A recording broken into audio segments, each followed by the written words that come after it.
So the whole idea is to understand as to how does fulfillment, how does delivery impact profitability in an enterprise, whether it's an internet commerce enterprise or it's a brick and mortar enterprise. And that's what we shall understand from these gentlemen out here. We have both the phase, both the aspects, the seller in terms of the principal and the people who are responsible to finally getting those goods to you, right? Looking forward? Perfect. So my first question to you, Gautam, is you established yourself in India about 6 years back in 2013. What made you do it? We came in very early, right? E-commerce was just building up, Amazon was not there, Flipkart was growing, and customer expectations were really in the early stages. And that's where we started. The problem then was having courier companies to deliver an e-commerce parcel. So our life started there. But very quickly that changed. E-commerce grew, customers wanted deliveries at home. Amazon came in, set an expectation of how and where and how quickly a parcel will come, what will be my experience of receiving an order. Before even I actually order the actual product, I can actually understand how quickly can it come to me. Then there was trust around that. So I think that was the point where we believe that Shiprocket, we thought Shiprocket is something which is big, and there are a lot of sellers, there are retailers, there are individual sellers which are selling directly to the consumer, and they specifically face this problem, and their buyers also have an expectation. Now, if they go online, they're going on Amazon and Flipkart. Those guys are setting the expectation. But the other guys, sellers who are selling to the consumer, has to match that expectation now.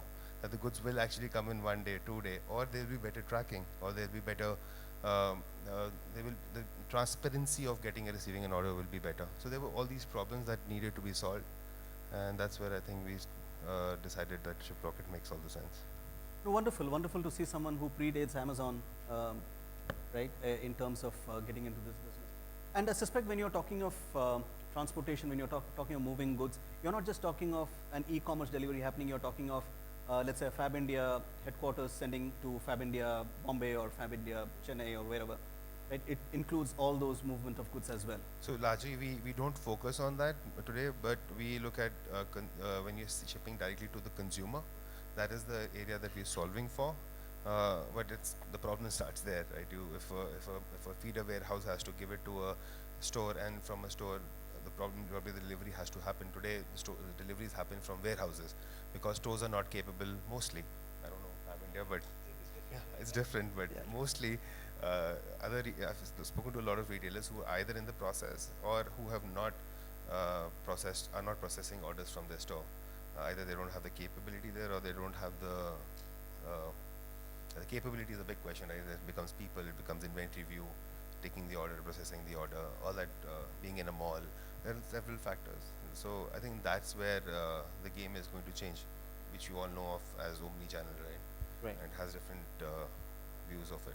So you're essentially moving goods from the warehouse, from the company warehouse to, let's say, the end consumer. Yeah, that is largely what we do, and then we do it with stores also now. How different is that business of yours, I mean, from what? So first I will present FM Logistic India. So FM Logistic India is a multinational company. The origin of this company is from France. So it has more than 53 years of existence, so a little different from all the startups we have met today. But we are present in India since the last 4 years. We are one of the biggest players, third-party logistic suppliers in India, with more than 130 warehouses pan-India, presence in 40 different cities, 4,000 people working with us, so we are a big organization.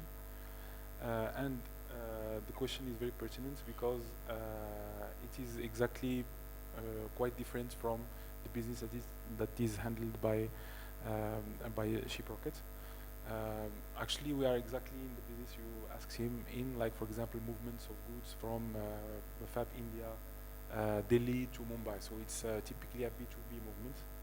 So we are in the business of warehousing, transportation. Primary transportation means like from the factory to the warehouse or from the port to the warehouse. Secondary distribution is from the warehouse to a store. or to an end user. But when it's to an end user, it becomes what Shiprocket do is last mile delivery. Last mile or delivery. what Shiprocket organizes. So these are like the different activities. So in India, we are more in that part. So when you spoke about your experience in e-commerce, actually one of the ideas or one of the questions we can ask is that everything before was handled during thousands of years in stores, markets, bazaars, etc. Today, supply chain and the supply chain process is in the light. Before it was a hidden solitaire or shadow solitaire. Today it is frontline solitaire. Means that if the supply chain process that was considered before like a commodity, today it's in direct contact of the customer of your customer, you need to be very careful. You need Sure. to manage the relationship very well. You need to manage the quality. You need to manage the time very well, so as we can avoid such situations. But again, and not only in India. So your experience was in Mumbai, in India, but in the entire world, it's the same problematics. How to make this kind of activity very efficient, to increase the quality, to increase the value to the customer at a lower cost. So from there, there is the question of ROI. Right. So we can discuss about that later. Sure. Coming to you, you know, Arun, movement of goods, you know, is as old as civilization itself, right? But how have you seen a change in this aspect in the last 5 years? Because I won't ask anything more than that because it doesn't make sense. But in the last 5 years, have you seen a change? If so, what kind of change has it been? Well, I would say big change. First of all, thank you for starting it so well. I think the audience have been pretty kind of on to it. Oh, we have a lovely audience. I'm So- blessed with that. So, So, to start with, if you ask me what has changed as far as consumer experience is concerned, a lot has changed. Obviously, the industry has changed. We in Fab India, we ourselves have changed a lot. E-commerce has become a significant part of our business. And there are two channels wherein we talk about e-commerce digital sales. One is what we do with a Myntra or a Jabong or an Amazon or a Flipkart, and our own e-commerce portal, which is there today. And to add to what we do on our own website, we not only do business in India, but we ship to 130 countries from India. from India. Okay. So that's how our business works. How many of you guys knew this? Okay. So again, apart from shipping to 130 countries, what we also do is about 80% of our online orders actually get shipped from our stores and not from the warehouse. So, Gautam, you see a business opportunity there? So when I say 80%, and that too, we have our SLAs, internal SLAs, which are as good as a Jabong or a Myntra in terms of deliveries and shipments. So we have dedicated e-commerce shipment handlers in these stores. So all these 100 stores from where we ship, which will eventually become 200 stores this year, while Fab India overall has got 300 plus stores in the country today. So you have earmarked hundreds of these stores to be fulfillment centers for e-commerce. E-commerce business for our own site. And are these is this an inventory that is set out separately, or is it part of the overall store? It's a part of the overall store. And the store manager is okay with it? Absolutely, because they get the sales. Okay.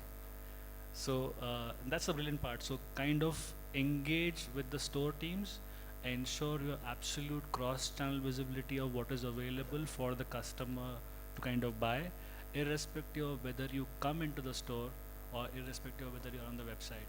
Now, even when you walk into the store, we have about 160 stores enabled with our tablets, which has got stocks from this 100 stores, which can be sold to a customer if he or she does not find what he or she wants to buy in the store.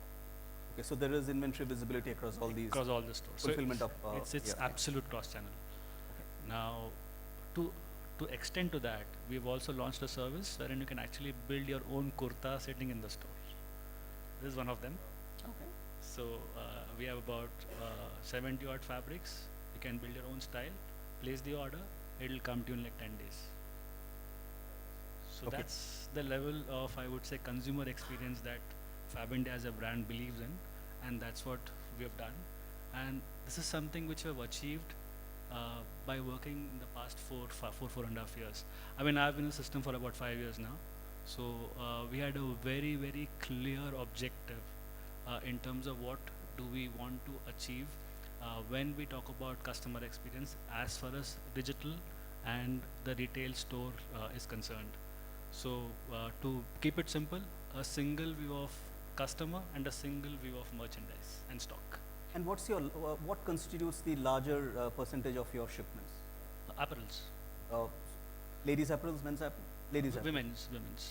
So do you see a problem with this, the fitting, the fitment, and hence Yes. does it reflect in returns? It does, but we are way better than any other marketplace that is, or any other single brand is concerned. Primarily because our customers have been very loyal customers, and these are mature customers, not the customers who want to try and see, whether it is looking good or not. So our returns are to the tune of about 6 to 7% today. On a peak time, it may go up to about 8-9%, not more than that. Wherein if you typically look at returns percentages in larger businesses, it goes to even about 20% plus. Okay. So Fab India in a certain sense is notorious for one fact, which is they don't go on discount. Right? Arun, you hear that? right? Yes. So, now, how many of you would be very keen on ordering something that's on full price, and on a full price means a Fab India price, right, which is slightly higher than MRP, which is the FIP? How convenient do you think it is, or how cool are you with ordering something like this online and getting it delivered to you? Who will be very happy doing it? Unfortunately, there are very few women in the audience right now. Arun's kind of let down with the gender diversity here. So let me add a few bits for the men. The customization offer, which is only for men right now, it's not for women. So exactly, yeah. So yeah. Yeah. No, the reason why I'm asking is, it's the merchandise that Fab India deals in is different. It's at a different level. The customer perception of it is different, because the customer affinity is very different, and there is loyalty ingrained in a certain sense, right? Yes. And I say this with pride. This is a Fab India kurta, but this was coincidental that I should be wearing it when I'm here. But that's a fact, and that's where the impact of returns, or the impact of someone not finding a size. Typically, a size 36 is a size 36 from Fab India, irrespective of Right. where I get it from. Right. So that's where my question on. So again, as I said, the returns are lesser, but frankly, we could do a much better service with tech to reduce returns further. So we are working on ways and means of guiding the customer to buy the right size, especially when it comes to women's garments. It's quite complicated that way. Correct. So we are trying to work around things wherein we actually ensure the customers buy the right size for themselves. And do you do a pickup from store as well, or? We are working on it right now. Okay. So maybe in the next couple of months, you can order online and go and pick it up from the store. Okay, I think that's great news. Sorry, you seem to be very keen on asking a question.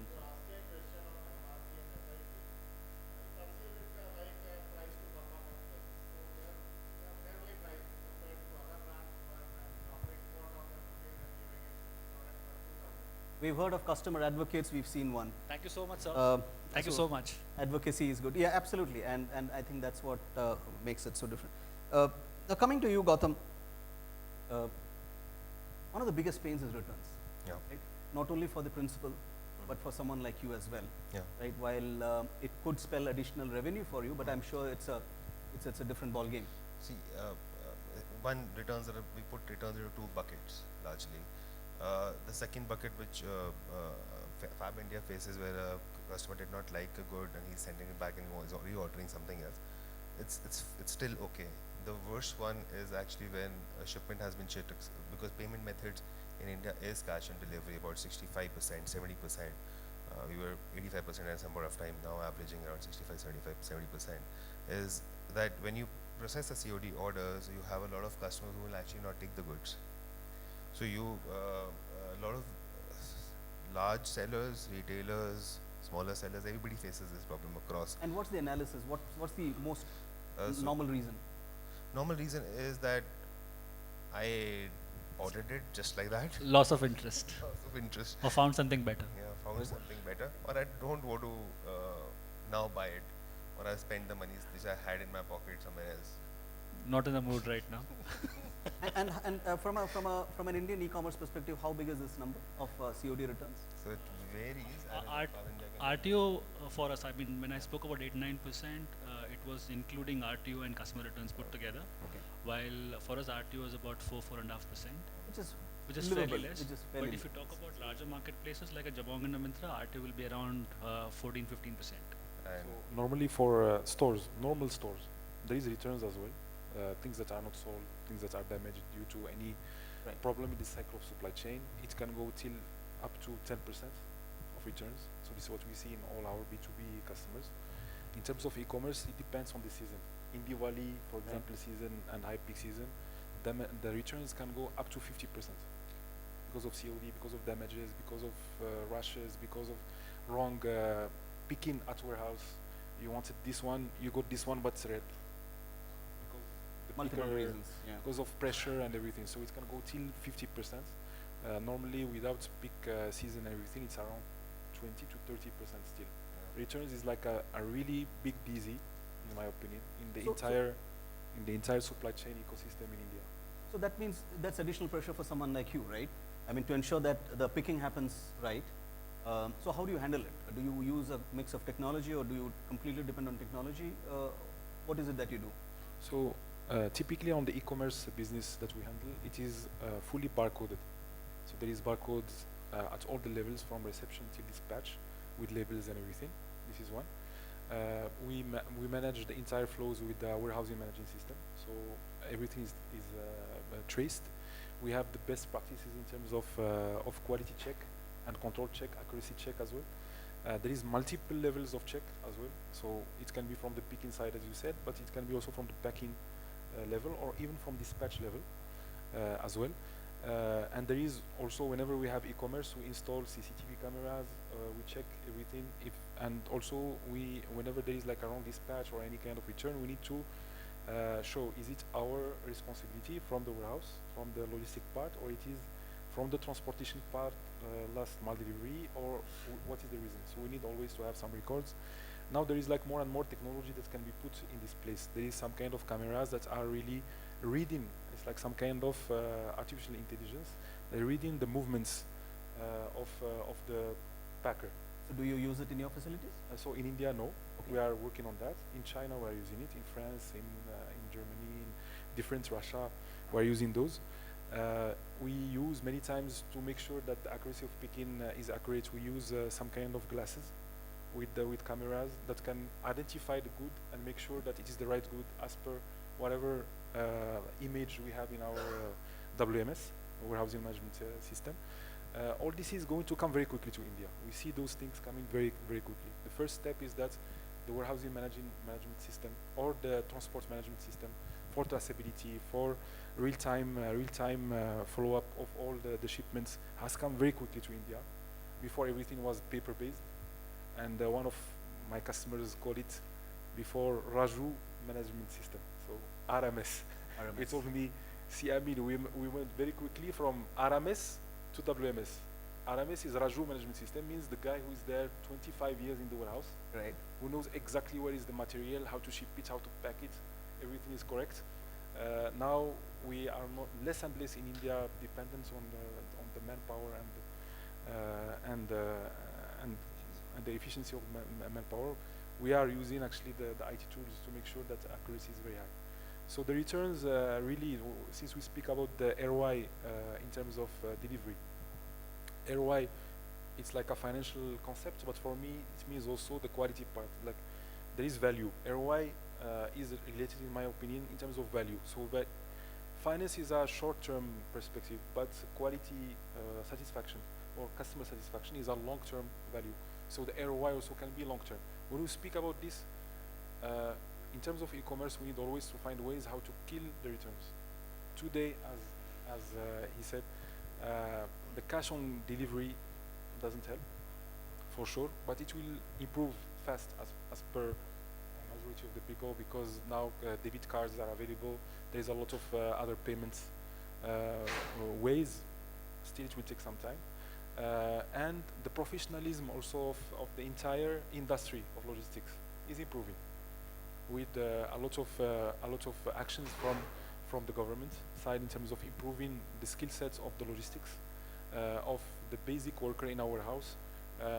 He's becoming more and more skilled. Before he was not even 12 pass. Now people are much more educated and much more professional.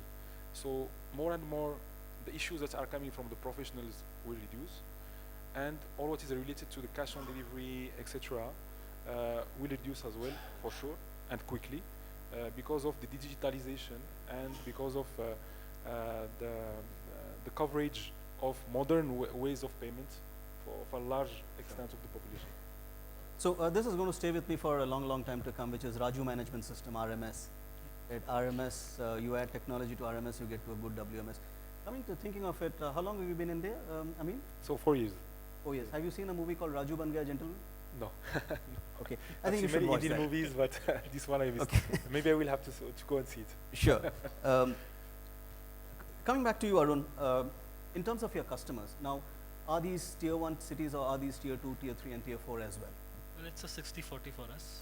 So again, as I said, Fabindia has about 300 odd stores in about, I would say, 50 plus cities all put together.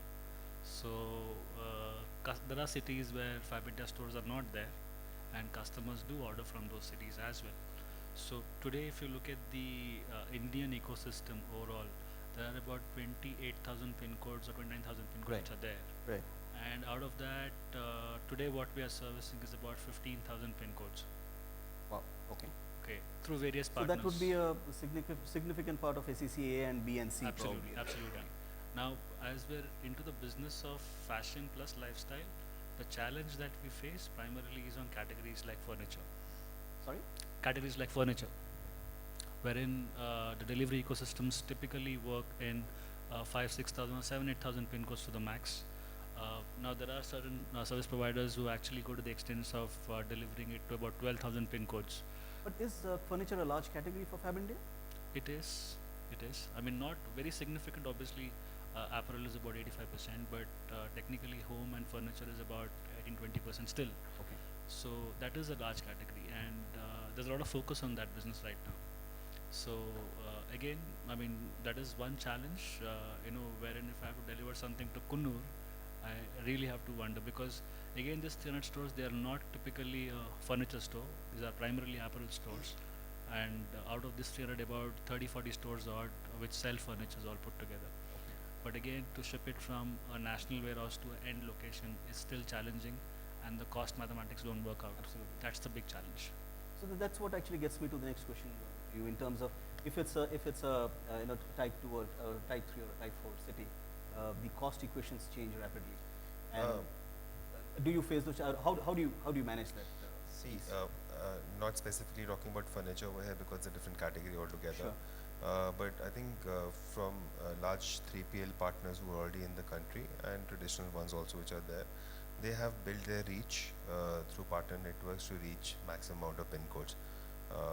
At least the listed pin codes which are as per Indian Postal Services, it reaches maximum number of pin codes to do a prepaid or a COD delivery. The quality might change, but the challenges for the industry are very different. Right now, for a small parcel, reach is not a very big problem today.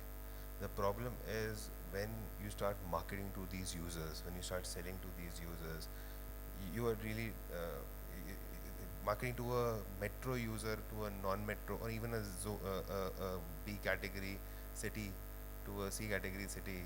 It's very different.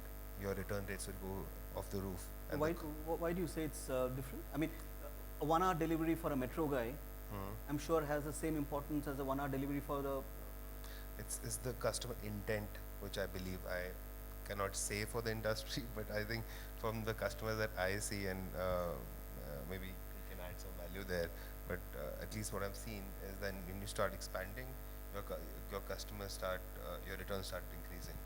And the cost is obviously higher for these loans, and the cost of coming back is also higher. So that's where it kind of breaks. So I would partially agree on what Gautam is saying. It's typically not the, but it's typically not the metro user or non-metro user, but it's typically a user who is used to doing that. Okay. So you may market it to a guy in a tier 3 or a tier 2 city, and he might be as well understanding of the business, the way it works. At the same time, you may find an exact opposite in a metro as well. In our case, we haven't seen a significant difference in terms of returns coming in from a metro or a non-metro. While having said that, for a brand like Fab India, a non-metro guy who's ordering Fab India knows what he's buying for sure. Yeah. So that's the big. That's why I said. That's why I said Yeah. it. I partially agree with what Yeah, Gautam you is have saying. the advantage of the stickiness factor coming Exactly. in Other very brand, strongly. you have There's a brand affinity, which Brand is affinity, absolutely. I would just add one point to what Arun said. Today, more and more international companies as well, when they enter e-commerce, they are preferring not only to have omni-channel strategy. More or less, this is what Fab India is going. So they're doing like there is a store, and from the store there is another channel of distribution, which is e-commerce. Now, instead of having big stores, I will take an example of IKEA, for example. IKEA is like a big retailer of furnishing. So the small size of a store normally of IKEA is 4 lakh square feet, which is huge. Now they have scrapped this strategy. They are not going to build any more those kind of big stores that are bigger than a mall. Right. They are going to do that maybe only in the metros, as we said. But they are going to build maximum of experience centers, where the customer will come, experience the products, maybe try it if it's a garment, or maybe if it's a furniture, come and see how what is the level of comfort, the material, the touch and feel, and everything, and have a clear idea about the product, and maybe pass the order there, pass the order through the phone. But so even now the customers are becoming more and more screen agnostic. Right. So wherever they are, they can pass the order. So this reduces the returns and the problems that we can have after the delivery, which really destroys the ROI normally in this kind of business. So when you give an opportunity to the customer to have an experience center, you can see also Pepperfry is doing that, Urban Ladder is doing that, different companies.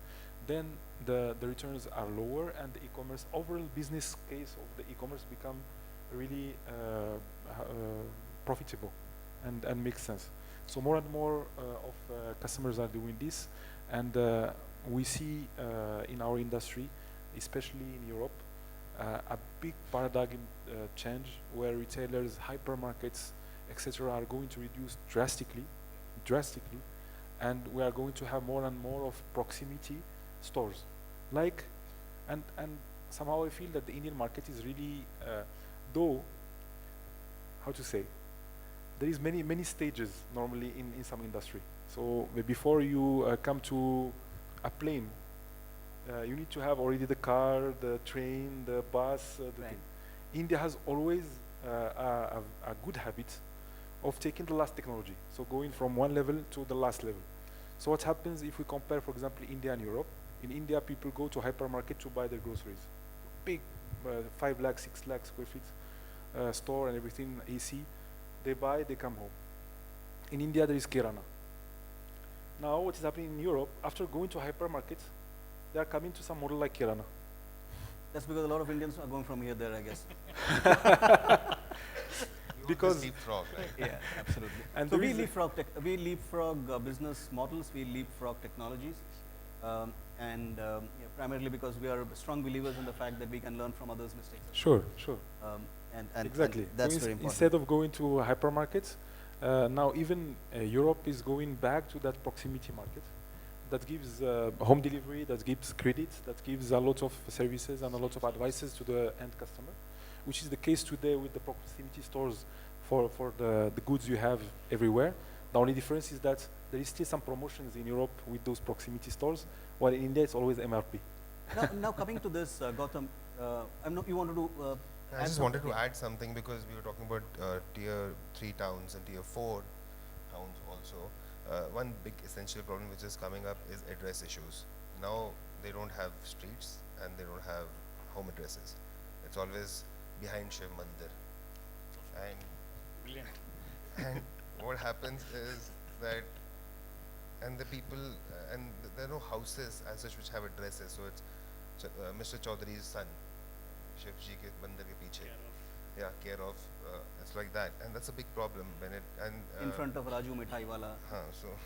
so that's what is largely happening, and though the Kore companies, what they do is, and it becomes really tough for them, and returns increase and customer satisfaction deteriorates because he can't find the product. He's trying to reach the customer. Customer might not answer the call, and in these cases, you have to imagine it's not like Delhi and Bombay. They are delivering from 10 to 15 kilometers away where their actual delivery hub is. They're traveling that journey, right? And they always try to make sure that they know where they're going before they start the journey.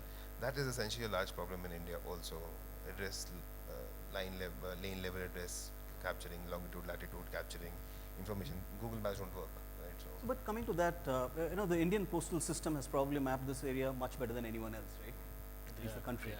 So do you look at the Indian post? About 5-6 years back, I did see a spurt in interest in terms of making the Indian postal system a significant part of this fulfillment journey. But post that, I haven't seen much action happening there. So I will add a little bit to it. If you talk about, say, US or UK, there are pre-built address verification systems available. For example, if you put the zip code, it will give you 10 options. You can choose your address from that. As good as that.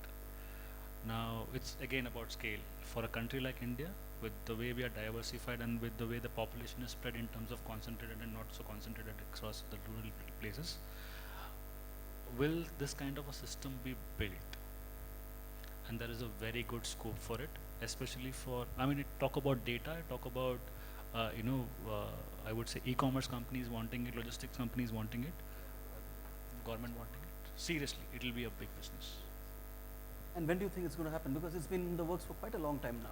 Well, again, what I last read, that TCS is in discussions with Postal Service to change their infrastructure. Well, if that happens, they have done that to the Passport Service already. If they could do it for the Postal Service, brilliant. I think that's a great example. That's a great collateral example that is brought out in terms of the Passport Service. That's one area that's dramatically been transformed.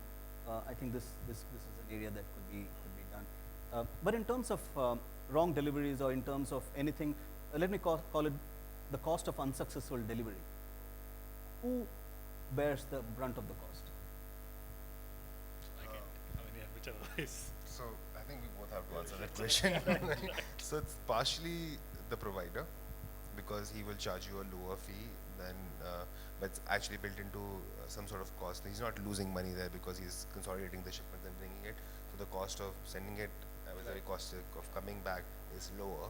So in all its sanity, the seller is taking the See, brand. primarily, I would say for a brand like us, we make our logistics providers, like deliveries is our provider right now. Largely we work with them, but they're strategic too in terms of what we do in our e-commerce side of business.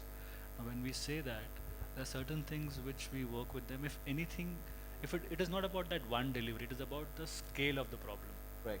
Whether the scale of the problem is really hurting that function in terms of budgets, in terms of what we've planned for.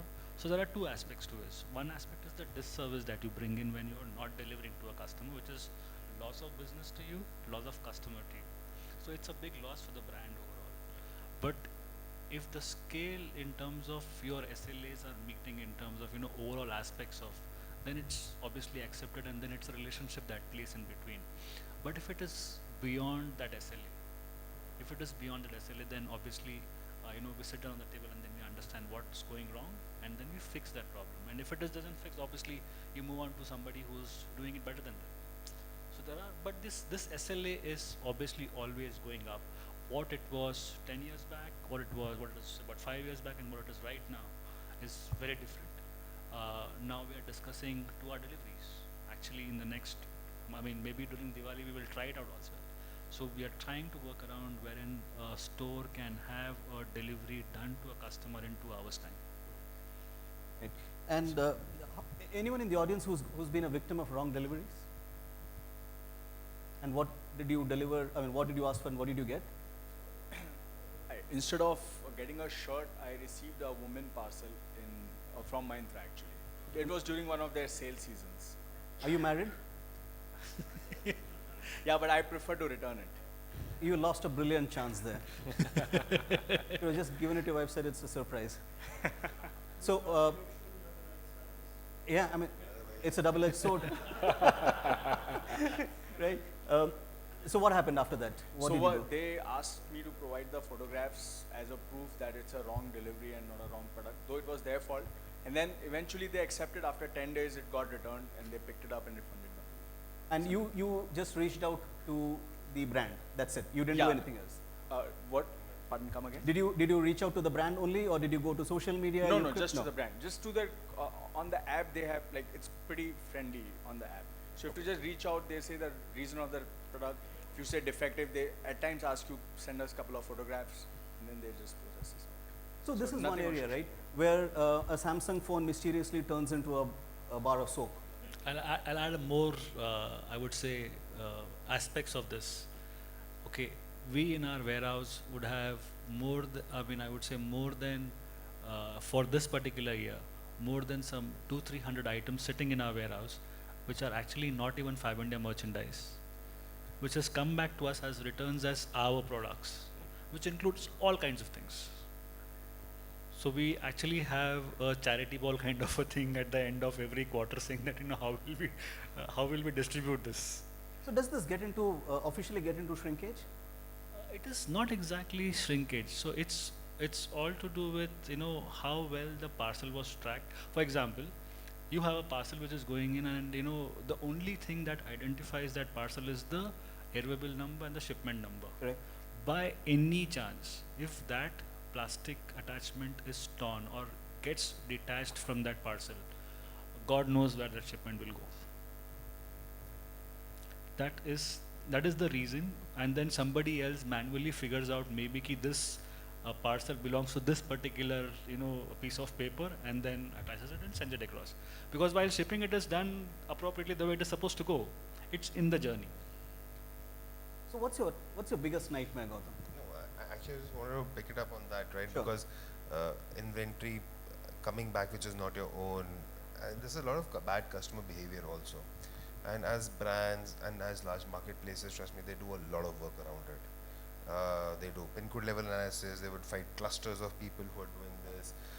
They will identify people and they will bar them from purchasing again, or they will shut off their COD to those customers. They'll identify those, and trust me, it's a big hole in their pocket, and they go to great extents to try and solve this problem.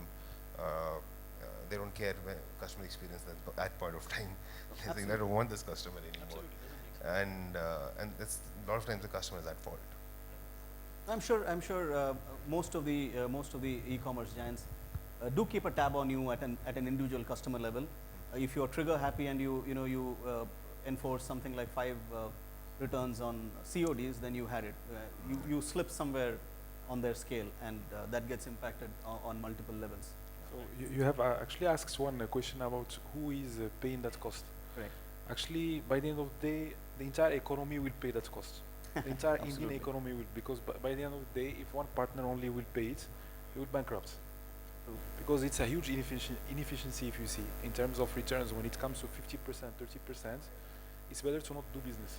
True. I mean, Because- all inefficiencies will anyways travel back to the costing sheet for the Yeah. next year, right? And we all pay for it. Everybody will. Yeah. So Yeah. when I was working with Adidas many moons ago, my MD, who used to be an amazing man, he used to say, "Don't get excited if you're going to discount the shorts and T-shirts, because the amount of discounts that you do this year will flow back into your cost sheet for the next year."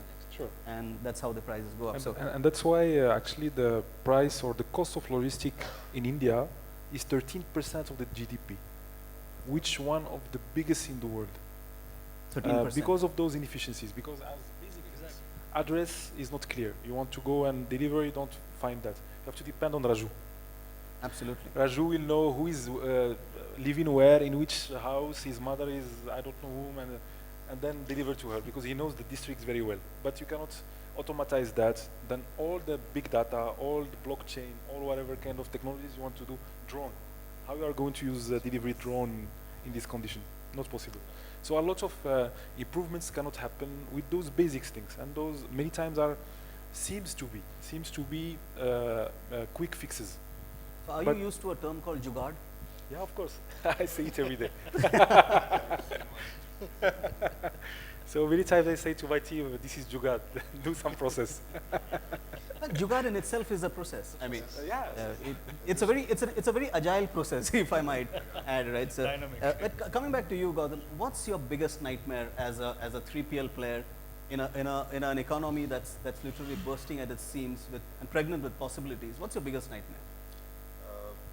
So I think returns, by and large, I would put as one of the largest thing that I would love to solve, and is the biggest problem, and that's what you solve for.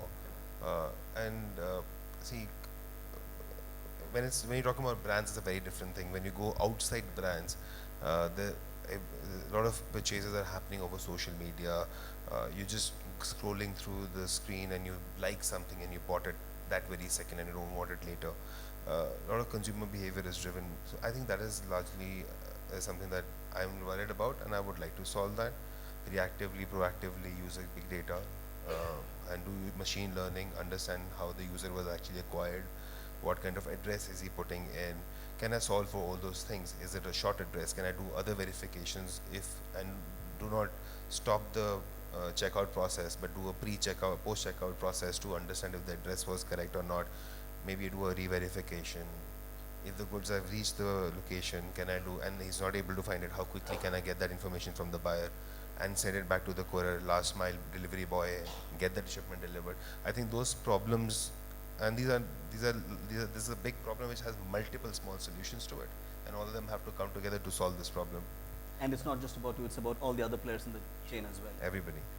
What's your biggest? I mean, I understand. Obviously, it's a brand with a huge brand affinity and brand equity. But what's your biggest nightmare in terms of growing business? Well, so one aspect is today, like as I said, Fab India is 300 stores, and our own online business is easily about 7-8% right now. Now, having said that, tomorrow when we grow to maybe a 20-30%, and if I say that we have no more space to grow on stores, then the only way to grow is reaching out to people who cannot maybe see a store because of where they are located. So for me, the biggest giveaway will be logistics infrastructure in terms of reaching out to all those 28,000 pin codes in the country, to every corner. So my idea of customer service will be reaching out to every nook and corner of the country, or anywhere across the globe for that matter, as we're already shipping to 130 countries. Whoever wants to buy a Fab India product obviously can buy it online. That's the dream. So does this nightmare translate to opportunity for someone like you? So of course it's an opportunity for us, but by the end of the day, our customers won't sustain like this. So we may earn money on it for 1 year, 2 years, but the customer may shut down because of those big hits of returns. So we would like really to work with other partners or other, I don't know, to find solutions to help our customers as well to avoid returns, because we know, okay, we are going to have a warehouse with an entire supply chain for returns. We are going to earn for it, is an additional business for us, but it's not sustainable. And for me, the biggest nightmare, if we speak about nightmare, is really on the sustainability part, not only the economical sustainability, but also on the environmental sustainability. The entire, all what we spoke about, when one delivery person comes and he doesn't find the address, when we cannot, because of multiple issues, we cannot consolidate the deliveries, and the deliveries are very capillary. So you, instead of pulling so many goods and sending it at once, you end up sending so many small rickshaws, like two-wheeler, or like small vehicles. So it creates congestion in the city. It creates a lot of pollution. It's a great inefficiency and it has a great cost. That's why 13% of the GDP of India is destroyed in logistics. And it creates, by the end of the day, bad quality of life for all of us. Even if we do business out of it, it's not good. We need to find ways to make it more sustainable, more environmental friendly, and I think also the government of India is aware about that. Right. And it's one of the priorities of the government of India. So one of the ways, just quickly, one of the ways that is followed, for example, in Europe, is a system of lockers. That system of lockers is a very smart solution that can work quickly, in my opinion, in India. Is that since you don't know the address very well, you will spend a lot of time in it, or you go to the customer, you don't find him, or XY reason. What is happening is that for each district, there is like a lot of lockers like this of one of the courier companies. There is a small screen there, like analog, it's not digital, it's not very high cost. When you order and your order is confirmed, the courier company gives you one code and the locker number. You go to the local number, you put the code, the locker opens, you find your order there.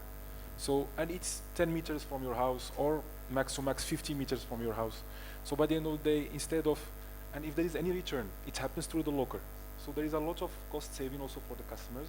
There is a lot of optimization. There is a lot of efficiency that can happen because the delivery guy will always know where to deliver. It's a locker. It's not a house. It's not a person.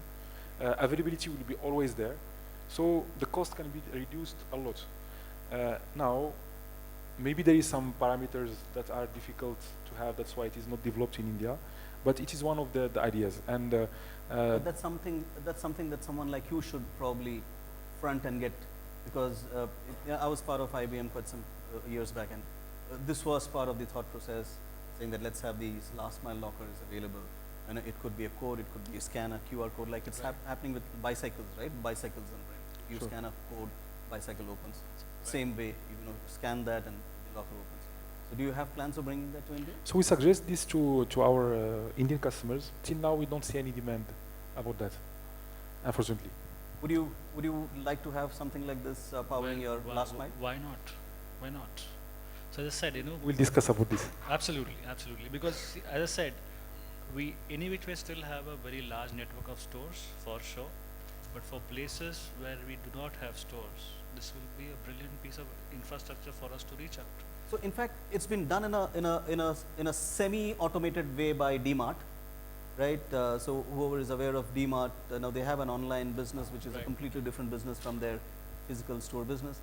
They deliver to these fulfillment points, which are small stores, which essentially go into a locker, and you then walk that distance. That's where DMart is one of those brands which was completely certain and very dogmatic about the fact that they are going to charge for deliveries. So DMart doesn't do free delivery, right? It does a free delivery only to the point of pickup, which could be a locker. So that's something that they tried, and it seems to be successful. But I think the next step would be to do this. Yeah. I just wanted to add, so lockers is something that I know of 2 startups who try to do it. I think the problem there is that the demand is consolidated with Amazon and Flipkart, and they don't want to share the lockers. And there are some security reasons of the lockers to be there. So lockers is a problem, but there's a fantastic Indianized model of it, right, which is already in place now. So PO box, it's not PO box in that sense, but now people, now next step, what they will do is all the last mile is now trying to drive it to Kirana stores. Right. So if you have a Kirana store is a name holder. It can be an entrepreneur, it can be calling the photocopy machine shop or whatever, and that you need a small space. You don't need 1,000 square feet to store these goods. You just need maybe a rack to put them, and then instead of a locker, there's a person sitting there who's saying that, okay, aapka ye wala hai, this one is yours, and I'll give it to you, and this is, you do a manifest sign on the device and then take it away. And this is the next step, what's going to be like. And people will either ship, last mile deliveries will happen from these locations, which are very close to the customer. You don't have to invest into lockers like China did or other countries did. And Kirana stores are it's an integral part of the country, right? And they will never go away. Nobody will be able to put them away. And I think that's where it's going to make change. That's where it's going to change. Maybe even the Kirana can deliver to the house because he Yeah, knows yeah, everybody absolutely. in Yeah. the in district. So it can be a good idea. Perfect. Any questions from the audience? Yes, sir. From the normal warehousing to distributing from your stores, it wouldn't have been an easy journey considering the traditional mindset of the store leaders, etc. Plus your retail space, even if you're going to ask for one table, is going to be more expensive than your warehousing space. The technology behind it, since you have to, mobilize your complete inventory, etc. So what is your direction in terms of ROI for this? Have you achieved it, or is it in the direction of it? And the second question is there any do's and don'ts when you did this? Is there some learning that you would like to share with us? Brilliant question.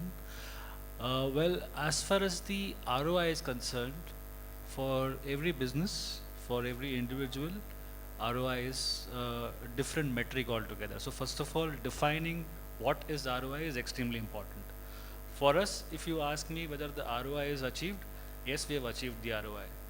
Achieved the ROI post each and every piece of cost. For example, even the guy who picks, packs and ships the order, till the cost of packaging, till the cost of technology, I would say we have got it back, and we're a very profitable online business that ways.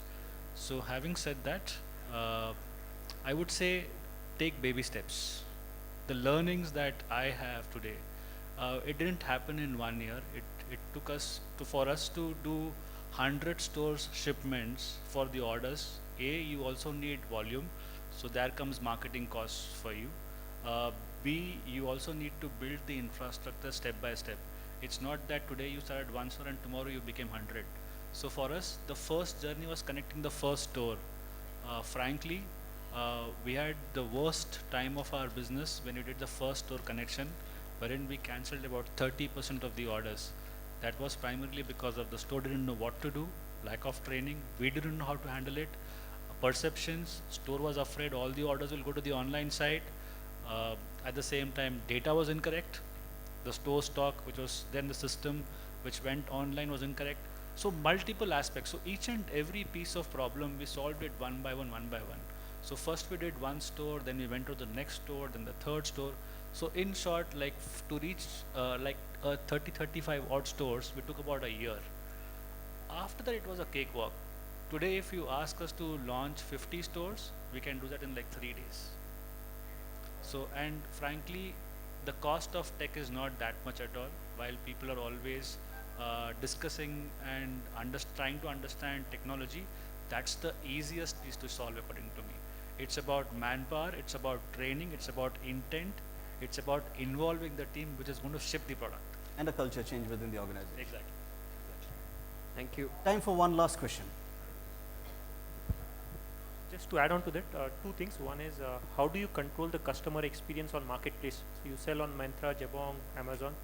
How do you control your customer experience? Because maybe the entire supply chain is not under your control in that case. First. Okay. Second, just to add on to the store question, are you not facing some regulatory issues to ship from store? Because maybe you cannot ship it outside the state, or any other regulatory issue that you face? So I'll address the first question, the second question as well. First question you asked us about the Jabong and Myntra or the Amazon experience. So when you talk about experience, there are 2-3 parts to it. First part is how does your merchandise gets listed on the site and how does it look.